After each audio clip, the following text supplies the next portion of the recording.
एक नौजवान को बुलाना चाहता हूं, एक नौजवान को बुलाना चाहता हूं जिसका नाम है इब्तिसाम। इब्तिसाम इधर आ जाओ।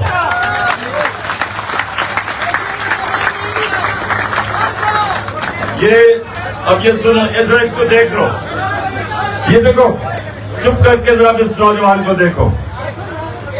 अगर ये वो जो मुझे कत्ल करने के लिए जिसको तैयार किया था, जो नवीद जिसको तैयार किया गया था मुझे कत्ल करने के लिए, और दो और बैठे हुए थे बंदूकों वाले, अगर ये इब्तिसाम उसके ऊपर आखिरी मिनट पे हाथ ना रखता, उसकी हाथ के ऊपर जब उसने पिस्तौल पकड़ी हुई थी, तो जो गोलियां इसकी वजह से टांग पे लगी वो सारे ऊपर जिस्म पे लगनी थी। तो ये आदमी ने मेरी जान बचाई है, मेरी नहीं, और भी जितने सुनो और भी जितने ऊपर कंटेनर में 11 लोगों को गोलियां लगी, सारों को नीचे गोलियां लगी, क्योंकि इसकी हाथ की वजह से उसकी बंदूक नीचे गई और गोलियां हम सब के नीचे लगी।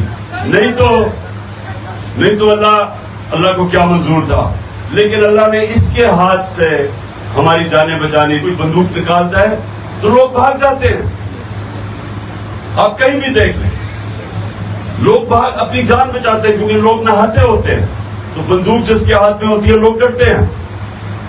तो ये नौजवान ने बंदूक देखते हुए जो इसने किया है, ये मैं तो इसको हमेशा याद रखूंगा, और इसको कौन को भी हमेशा याद रखूंगा। अच्छा जी, आप बैठो।